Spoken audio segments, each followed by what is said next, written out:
नमस्कार विद्यार्थियों, श्री शक्ति क्लासेज में आपका पुनः स्वागत है। कल हमने फ्यूचर टेंस स्टार्ट किया था, उसमें फ्यूचर टेंस में हमने फ्यूचर सिंपल पढ़ लिया था।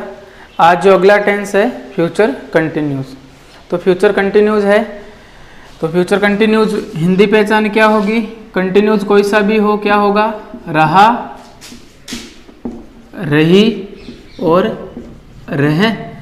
और फ्यूचर है तो गा गेगी लगता है, तो रहागा तो होता नहीं, यानी कि रहा होगा, रही होगी और रहे होंगे। ये इसकी हिंदी पहचान है। जिस प्रकार हिंदी पहचान है उसी प्रकार अंग्रेजी में इसकी पहचान कैसे होगी? हेल्पिंग वर्ब से। तो फ्यूचर कंटिन्यूस की जो हेल्पिंग वर्ब है, फ्यूचर सभी में क्या आता है? विल और सेल। विल और सेल अकेले आते हैं तो फ्यूचर सिंपल है। अब विल और सेल के साथ हम क्या लगा दें? बी, यानी विल बी और सेल बी। ये किसकी हिंदी हेल्पिंग वर्ब है? फ्यूचर कंटिन्यूस की। सेल किसके साथ में आता है? आई और वी के साथ में, और बाकी सब के साथ में क्या आएगा? विल। और कंटिन्यूस कोई सा भी हो, मेन वर्ब कौन सी आती है? मुख्य क्रिया कौन सी होती है? मेन वर्ब, मुख्य क्रिया वर्ब की फर्स्ट फॉर्म के साथ में आईएनजी, यानी कि वर्ब की चौथी फॉर्म। V1 प्लस आईएनजी कुछ भी बोल दें, यानी आईएनजी इसमें आएगी। अब देखो ये जो टेंस है फ्यूचर टेंस, फ्यूचर कंटिन्यूस और फ्यूचर परफेक्ट और फ्यूचर परफेक्ट एंड कंटिन्यूस, इनकी एडवर्ब ज्यादा नहीं है। जैसे फ्यूचर परफेक्ट एंड कंटिन्यूस की तो एडवर्ब पढ़ने की आवश्यकता ही नहीं है। फ्यूचर कंटिन्यूस है तो इसकी भी एडवर्ब हमने प्रेजेंट कंटिन्यूस की पढ़ी थी, वही होगी। हमने क्या पढ़ी थी? प्रेजेंट कंटिन्यूस की बात करें, प्रेजेंट कंटिन्यूस की क्या थी? Now in these days this मोती तो एट ऐसी, यानी कि today, tonight, at this time, at this moment, presently, continuously, जो फॉरएवर वगैरह जो ऑलवेज का भी यूज सीखा था। प्रेजेंट कंटिन्यूस की आती है तो पास्ट कंटिन्यूस की आएगी, और प्रेजेंट कंटिन्यूस में ही दो या एक एडवर्ब और उठा लो तो वो किस में चली जाएगी? फ्यूचर कंटिन्यूस में। जैसे प्रेजेंट कंटिन्यूस में क्या थी? एक now, this plus time, in these days,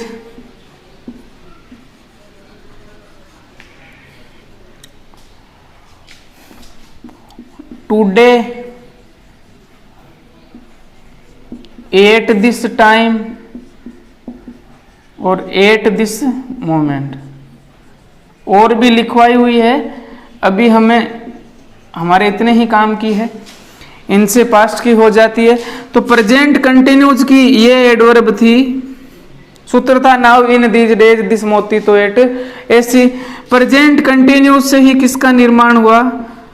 past continuous की जो एडवर्ब थी उनका निर्माण हुआ। कहने का मतलब हम जब रिपोर्टेड, जब नरेशन पढ़ेंगे तो नाउ अगर इन्वर्टेड कोमा में हो और शर्तें पूरी हो, कंडीशन पूरी हो, तो नाउ को चेंज किया जाता है देन में। उसी प्रकार दिस प्लस टाइम, तो दिस को किस में चेंज किया हमने? डेट में। यानी दिस मॉर्निंग किया तो प्रेजेंट कंटिन्यूस भर दिया, डेट मॉर्निंग किया तो पास्ट कंटिन्यूस, यानी डेट प्लस टाइम। उसी प्रकार दीज को किस में चेंज किया था? In those days. उसी प्रकार टुडे को that day. At this time, this आया हुआ तो दिस को किस में किया?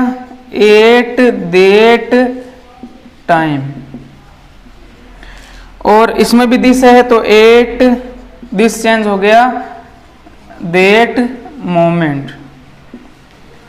यानी कि हमें प्रेजेंट की याद है तो पास्ट की याद नहीं करनी है, प्रेजेंट की याद है तो हमें फ्यूचर कंटिन्यूज की भी याद नहीं करनी है। इसमें क्या लगा, हेल्पिंग वर्ब क्या थी प्रेजेंट कंटिन्यूज की, इज आर एम।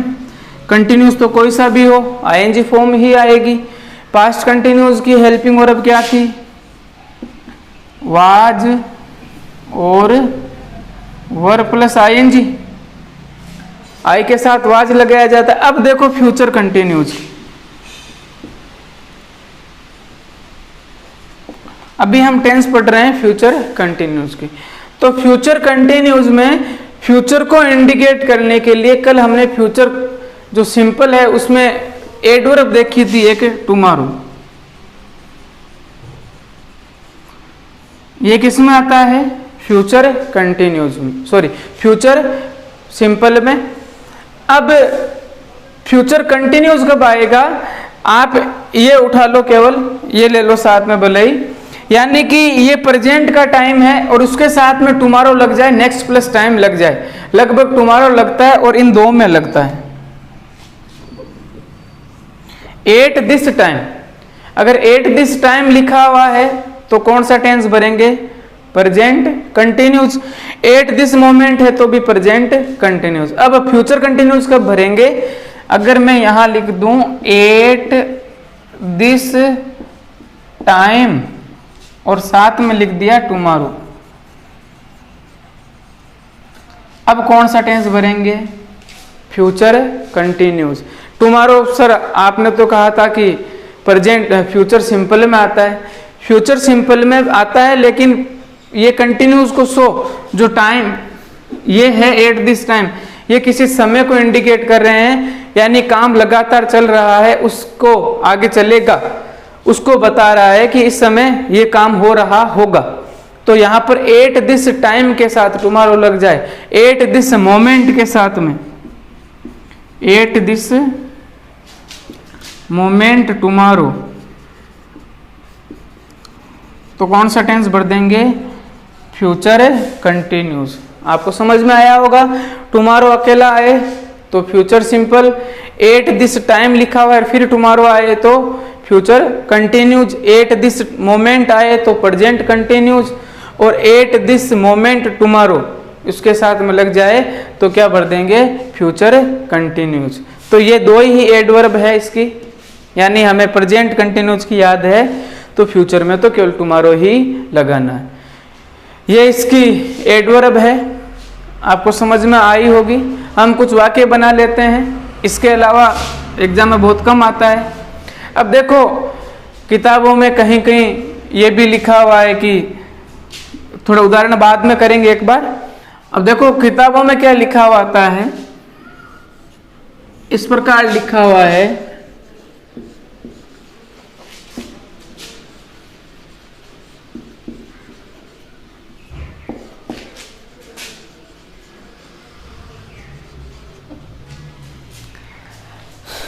इसमें कौन सा टेंस आएगा, आई गो की फॉर्म में टू जयपुर टुमारो, क्या आया हुआ, केवल टुमारो यानी आने वाला कल, आने वाला है यानी भविष्य की बात की जा रही है, भविष्य की बात की जा रही है तो फ्यूचर सिंपल भरेंगे, यानी आई के साथ क्या लगा देंगे, सेल, और सेल के साथ वर्ब की फर्स्ट फॉर्म। ये हो गया पहला। अब कभी कभार क्या होता है कि वाक्य हमें प्रेजेंट कंटिन्यूस के उदाहरण करेंगे, उनमें इस प्रकार लिखा हुआ है, टू जयपुर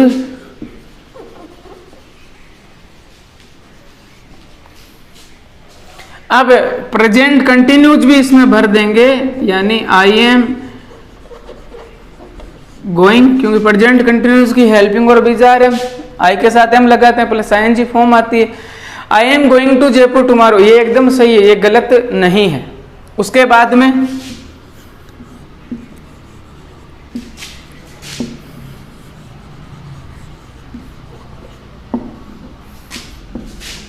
टुडे लिखा हुआ भी आ सकता है।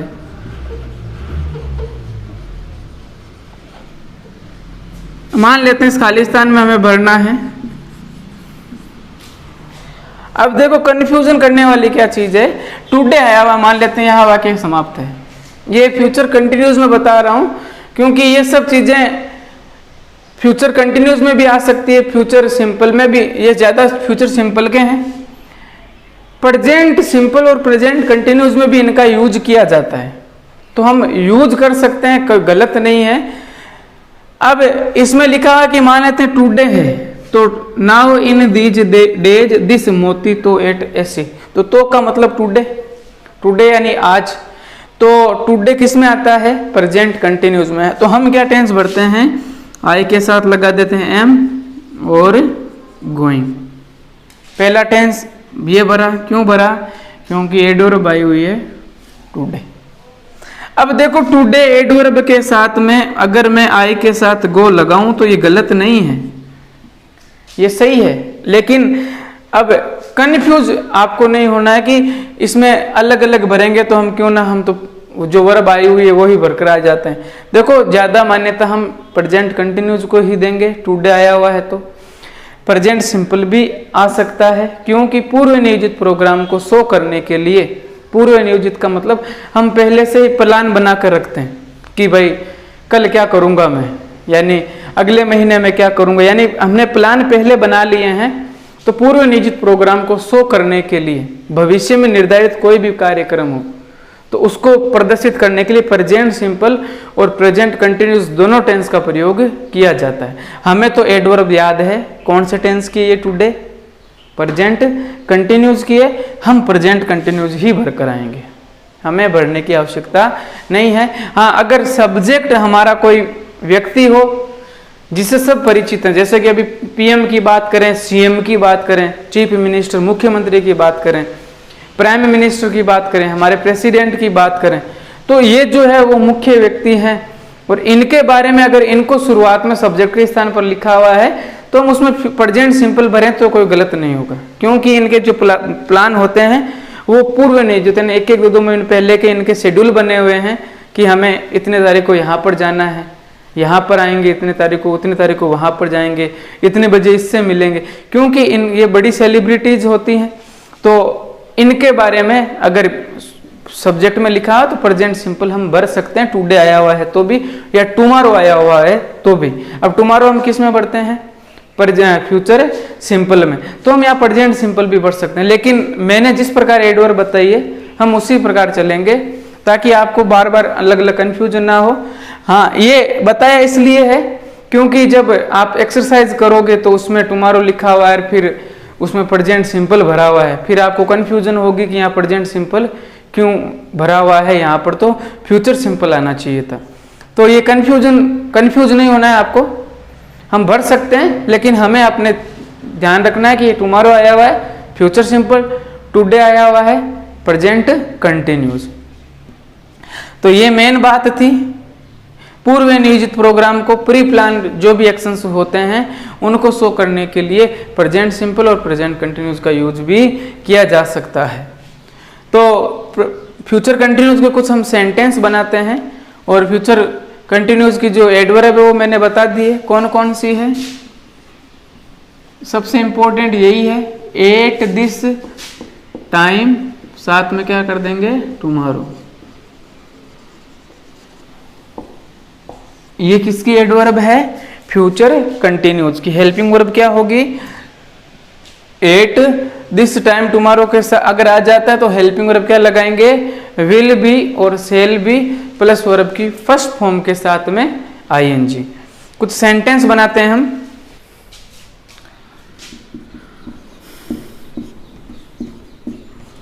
वे दिल्ली क्यों जा रहे होंगे?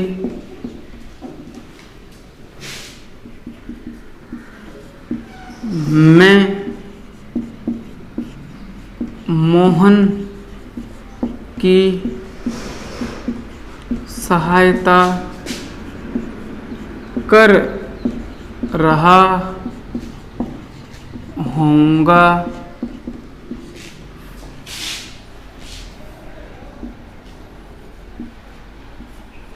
वह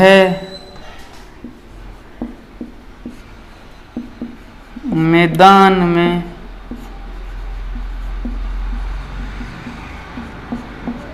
फुटबॉल नहीं खेल रहा होगा।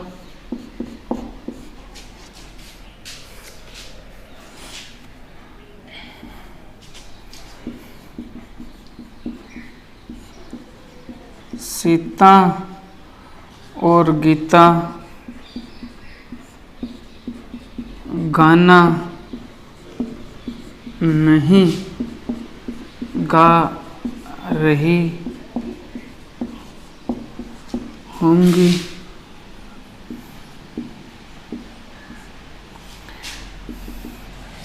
ये कुछ सेंटेंस है जो हमें बनाने हैं। एट दिस टाइम टुमारो का आपको हिंदी अर्थ आता होगा। टुमारो यानी कल इस समय, क्या हिंदी अर्थ होगा इसका? तो कल इस समय, वाक्य देख लो, कल इस समय हम क्रिकेट खेल रहे होंगे, कल इस समय हम नागौर जा रहे होंगे। यानी कि एडवर्ब रटने की आवश्यकता नहीं होती है। अगर हमें थोड़ा भी समझ में आ जाता है, अगर थोड़ा बहुत भी हम हिंदी अर्थ जानते हैं, कोशिश करते हैं, तो जो correct form of the verb से वो भरी जा सकती है। तो पहला सेंटेंस है, वे दिल्ली क्यों जा रहे होंगे। तो वाक्य कैसा है? इंटरोगेटिव। इंटरोगेटिव सेंटेंस दो प्रकार के होते हैं, पढ़ा हुआ है। कौन कौन सा? एक हेल्पिंग वर्ब से शुरू होगा, तो आंसर किस में होगा? यस और नो एडवर्ब में। एक होगा WH वर्ड से। WH वर्ड में कुछ भी आंसर हो सकता है, कभी सब्जेक्ट, कभी ऑब्जेक्ट, कभी पूरा का पूरी व्याख्या। तो यहाँ पर आंसर हाँ में आ रहा है क्या? वे दिल्ली क्यों जा रहे होंगे, हाँ वो दिल्ली जा रहे होंगे, ये इसका आंसर है क्या? वो रीजन पूछ रहे हैं कि वो कल जो है दिल्ली क्यों जा रहे होंगे, क्या कारण है। यानी कि कहने का मतलब है कि WH वर्ड कौन सा आया हुआ है, क्यों। तो सबसे पहले WH वर्ड आता है। तो क्यों को इंग्लिश में क्या कहते हैं? वाई। WH वर्ड के तुरंत बाद में क्या आती है? Helping verb. कहने का मतलब यहां पर हेल्पिंग वर्ब आएगी। उसके बाद में सब्जेक्ट आता है। हेल्पिंग वर्ब कौन सी आएगी? रहे होंगे। गागेगी यानी फ्यूचर, रहा रही रहे, कहीं पर भी टाइम नहीं आ रहा है, समय के साथ से नहीं लिखा हुआ है, यानी कि फ्यूचर कंटिन्यूज है। तो हेल्पिंग वर्ब क्या लगाएंगे? विल बी या सेल बी। तो सब्जेक्ट क्या है हमारा? कौन जा रहे होंगे? आंसर मिला वह। वह तो नहीं है, वह क्या होता है? सिंगुलर। अगर वह लिखा हुआ होता तो क्या लिखा होता? वह दिल्ली क्यों जा रहा होगा, जबकि यहाँ पर गे है, इसका मतलब ये बहुवचन है। तो बहुवचन दे को इंग्लिश में वे को क्या कहते हैं? दे। तो एक तो मैं तो नहीं है, आई भी नहीं है और वी भी नहीं है, तो सबके साथ में किसका यूज करेंगे? विल का। तो वाई विल, ये हेल्पिंग वर्ब लगेगी। यहां पर क्या आएगा? सब्जेक्ट। तो फिर मैंने कहा था कि अगर वर्ब हेल्पिंग वर्ब डबल है तो हम क्या करते हैं? पहले वाली को लिख देते हैं, उसके बाद दूसरी वाली को सब्जेक्ट के बाद में लिखेंगे। यानी कि ये बी कहाँ आएगा? यहां पर। यानी कि मैं यहाँ बी नहीं लिखूंगा, बी यहाँ पर लिखूंगा। उसके बाद में क्या होगा? किसकी क्रिया हो रही होगी? जाने की। तो जाने को क्या कहते हैं? गो। तो गो लगा दूं? गो नहीं आएगा, फ्यूचर कंटिन्यूज है, कंटिन्यूज कोई सा भी हो, ING लगाते हैं। यानी कि यहां पर क्या करूंगा? गोइंग। कहां जा रहे होंगे? दिल्ली। टू दिल्ली और sign of interrogation. Why will they be going to Delhi, यानी वह दिल्ली क्यों जा रहे होंगे। तो WH वर्ड आपको ये समझ में आया होगा। हेल्पिंग वर्ब डबल है, इंटरोगेटिव सेंटेंस है। तो ऐसा नहीं कि बार बार सिंपल सेंटेंस और बी बाद में लगा दें, सिंपल सेंटेंस पॉसिबल ही नहीं। यानी कहने का मतलब नोट आ जाए उस समय क्या स्थिति होगी, और WH वर्ड आ जाए उस समय क्या स्थिति होगी। तो WH वर्ड तो आ चुका है, WH वर्ड, उसके बाद में हेल्पिंग वर्ब डबल है, तो एक सिंगल हेल्पिंग वर्ब पहली यहाँ पर, उसके बाद सब्जेक्ट, उसके बाद में दूसरी वाली। मैं मोहन की सहायता कर रहा हूँगा। अब ये सेंटेंस कैसा है? एकदम सिंपल सेंटेंस है।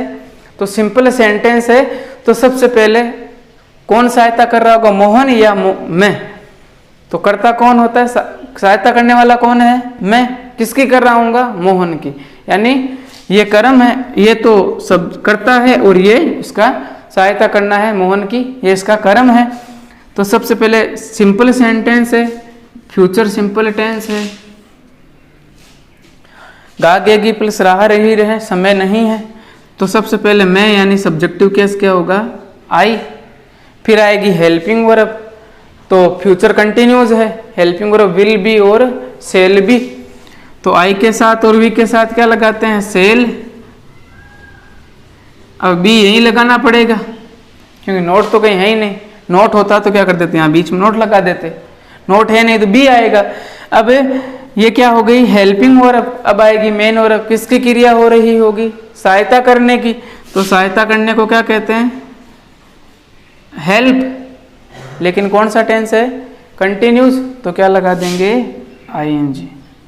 हेल्पिंग, किसकी सहायता कर रहा हूँगा, मोहन। तो मोहन किसी का नाम है तो एम बड़ा लिखेंगे। आई सेल बी हेल्पिंग मोहन, मैं मोहन की सहायता कर रहा होऊंगा। ये आपको सेंटेंस समझ में आया होगा। अब इस सेंटेंस में आप 5 सेकंड 10 सेकंड में आप भी बनाने की ट्राई करो कि आपका सेंटेंस क्या बनेगा, कौन सा सेंटेंस है। आप ये वाक्य एक बार बनाओ।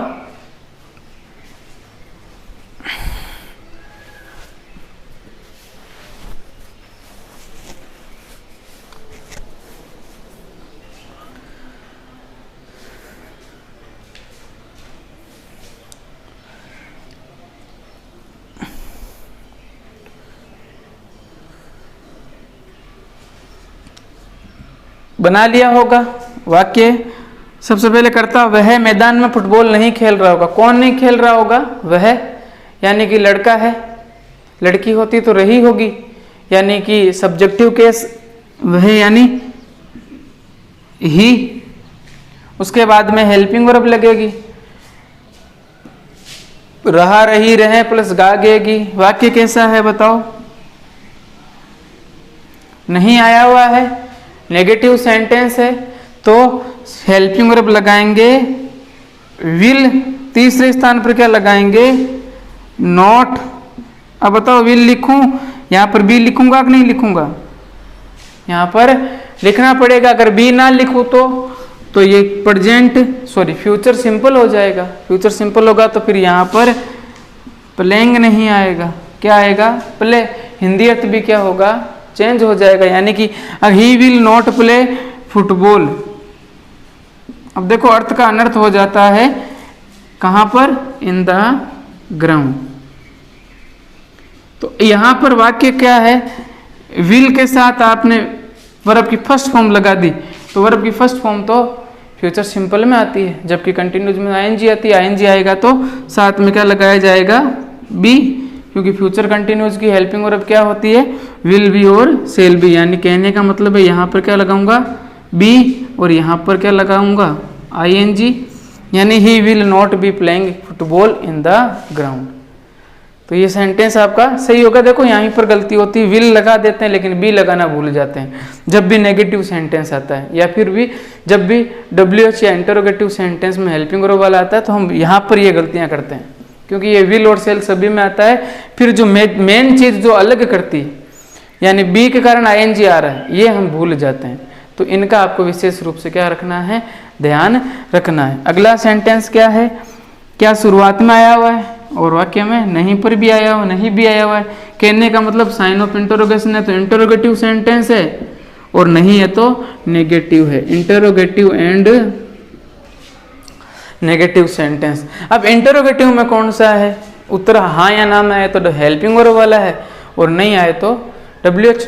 क्या सीता और गीता गाना नहीं गा रही होगी, तो आंसर होगा हाँ गा रही होगी या फिर नहीं गा रही होगी। ऐसा तो नहीं है ना कि प्रश्न ये तो नहीं पूछा ना, सीता और गीता गाना क्यों नहीं गा रही होगी, क्यों यानी कारण पूछा गया तो WH वर्ड आएगा। लेकिन यहाँ पर तो क्या शुरुआत में, यानी आंसर होगा यस और नो में। यानी कौन सा सेंटेंस है ये, इंटरोगेटिव सेंटेंस में हेल्पिंग वर्ब वाला। तो सबसे पहले रहा रही रहे, यानी कि ये फ्यूचर कंटिन्यूज है।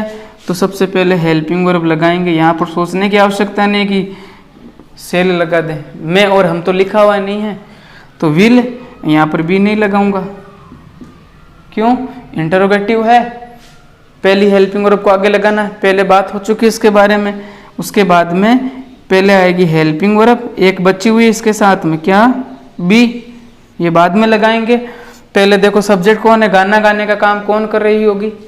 सीता अकेली या गीता अकेली, या फिर दोनों सम्मिलित रूप में?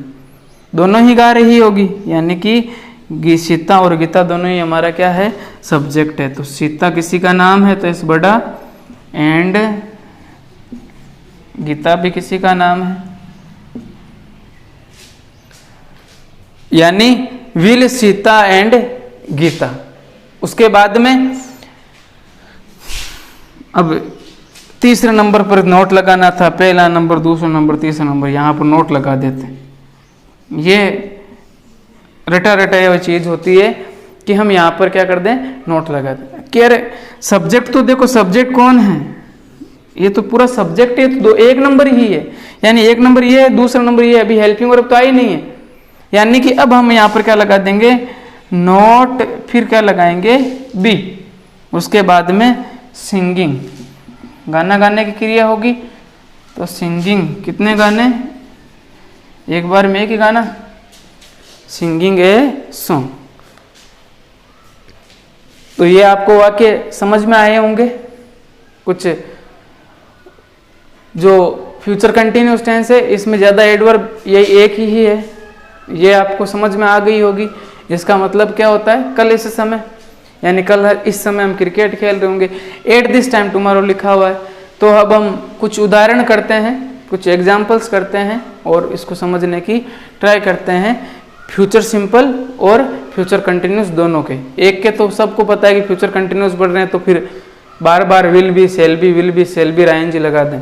तो यानी कि कहने का मतलब है आज तक जितना पढ़ा है उनमें से कुछ कुछ सेंटेंस उठा लेते हैं, प्रेजेंट को भी इंक्लूड कर लेते हैं, प्लस पास्ट को भी हम इसमें इंक्लूड कर लेते हैं। कुछ उदाहरण करते हैं। तो ये कुछ उदाहरण है आपके सामने। पहला सेंटेंस है ही, सब्जेक्ट ही है, ब्रिंग एंड लाना A hockey stick for me, मेरे लिए, टुमारो। टुमारो किस में आता है? आने वाला कल, यानी फ्यूचर की बात है। एट दिस टाइम टुमारो तो नहीं है, केवल टुमारो लिखा हुआ है, इसका मतलब फ्यूचर सिंपल आएगा। तो ही के साथ में फ्यूचर सिंपल की हेल्पिंग वर्ब विल और सेल प्लस वर्ब की फर्स्ट फॉर्म, तो ही के साथ विल और यहाँ क्या लगाएंगे? ब्रिंग। अगला है वी सेलिब्रेट, मनाना, रिपब्लिक डे, गणतंत्र दिवस, on 26 January every year. Every year लिखा हुआ है तो भी ठीक है, नहीं लिखा हुआ है तो भी ये सही बात है कि नहीं है? कि हम प्रत्येक जो साल है, प्रत्येक वर्ष हम 26 जनवरी को रिपब्लिक डे यानी गणतंत्र दिवस हम मनाते हैं। ये बात सही है, एकदम सही है। इसका मतलब प्रेजेंट सिंपल, तो वी है, प्लूरल है, तो केवल वर्ब की फर्स्ट फॉर्म यानी सेलिब्रेट का सेलिब्रेट ही आएगा। अगला है राम एंड सोहन अराइव, पहुंचना, at the station at this time tomorrow. इसमें कौन सा टेंस आएगा? एट दिस टाइम इतना ही आता तो कौन सा टेंस आता? टुमारो नहीं आया हुआ है, मान लेते हैं टुमारो नहीं है, तो एट दिस टाइम यानी कि प्रेजेंट कंटिन्यूस। लेकिन present continuous at this time है तब तक है, लेकिन टुमारो लगा हुआ था यानी कि भविष्य की बात की जा रही है, तो प्रेजेंट कंटिन्यूस की जगह, प्रेजेंट की जगह हम क्या लगा देंगे? फ्यूचर। तो फ्यूचर कंटिन्यूस की हेल्पिंग वर्ब क्या होगी? आई और वी नहीं है तो विल बी, और अराइव के साथ में आईएनजी अराइविंग, यानी राम और जो सोहन है वो कल इस समय स्टेशन पर पहुंच रहे होंगे, यानी कि इस समय पहुंच रहे होंगे, उनका समय बताया जा रहा है। His father the principal yesterday, कौन सा एडवर्ब आई हुई है? यस्टरडे। यस्टरडे यानी बीता हुआ कल, यानी जो बात बीत गई है, और जो बात बीत जाती है वो किस में आती है? भूतकाल में। तो सबसे पहले नंबर पर कौन सा टेंस आता है? पास्ट में, पास्ट सिंपल। सेंटेंस कैसा है? एकदम सिंपल है, यानी कि वर्ब की सेकंड फॉर्म आएगी हेल्पिंग वर्ब नहीं आएगी, यानी कि मीट की सेकंड फॉर्म क्या होती है, एक ई हटा देंगे, MET, मेट। हिंदी अर्थ क्या होगा, हिज फादर, उसके जो पिताजी हैं वो कल प्रिंसिपल से मिले, यानी उनसे मिलकर गए थे, यानी उनसे वो उन्हें मिले थे। तो यहाँ पर मेट आएगा वर्ब की सेकंड फॉर्म। पास्ट सिंपल किसके कारण है, इस यस्टरडे के कारण। दे वाक्य कैसे बनाना है, नोट, नोट का मतलब नेगेटिव सेंटेंस बनाना है, द लेटर येट, तो येट किस में आता है, सो ये आल जू यूपी से ला रे, प्रेजेंट परफेक्ट में। तो प्रेजेंट परफेक्ट है, तो प्रेजेंट परफेक्ट की हेल्पिंग वर्ब क्या होती है, हेज या हेव।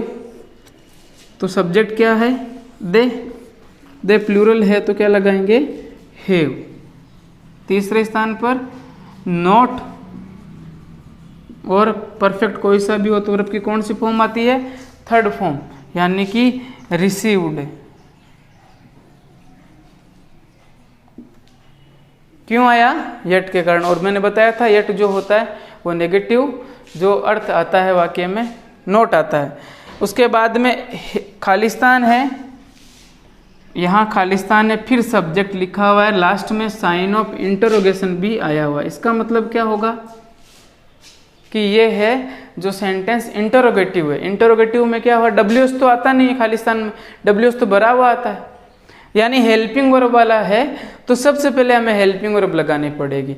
हेल्पिंग वर्ब कौन सी लगाएं, उसके लिए हमें पहले क्या पकड़नी है, इसमें कौन सी एडवर्ब आई हुई है। तो ये एडवर्ब कौन सी है, एवर।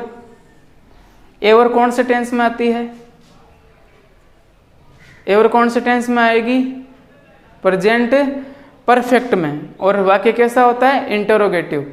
तो प्रेजेंट परफेक्ट है, पहले ही प्रेजेंट परफेक्ट आया था, यानी हेल्पिंग वर्ब हेज या हेव। तो सब्जेक्ट क्या है, यू, तो यू के साथ में तो लगाएंगे हेव। और रीड की थर्ड फॉर्म रेड, मीनिंग वही होती है, उच्चारण अलग करते हैं, तो रेड यानी कि थर्ड फॉर्म यही होगी। तो यहाँ पर READ किसके कारण आया है, एवर के कारण। और अंतिम सेंटेंस है ही टीवी एट दिस टाइम, केवल लिखा हुआ एट दिस टाइम। दिस किस में आता है, प्रेजेंट में। अगर देट आता तो पास्ट में, पास्ट में कौन सा, कंटिन्यूज, प्रेजेंट में कौन सा, प्रेजेंट कंटिन्यूज। उसी प्रकार टाइम के आगे क्या लिखा हुआ है, टुमारो लिखा हुआ था तो फ्यूचर कंटिन्यूज। लेकिन अभी कौन सा आएगा, एट दिस टाइम, केवल इतना ही है, तो प्रेजेंट कंटिन्यूज।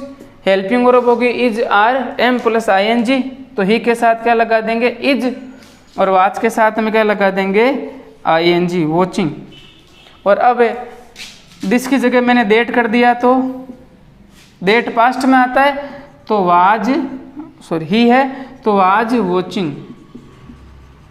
और फिर मैंने और चेंज किया, एट दिस टाइम टुमारो लिख दिया, तो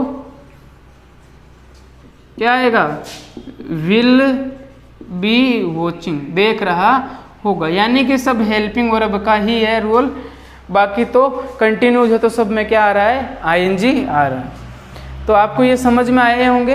अब ज़्यादा जो टेंस है फ्यूचर, इसमें ज़्यादा एडवर्ब भी नहीं है, इसलिए फ्यूचर टेंस पढ़ते पढ़ते हम अपना जो पिछला हमने रिवीजन पढ़ा है उसके बारे में भी ध्यान पड़ जाएगा। आज के लिए इतना ही, धन्यवाद।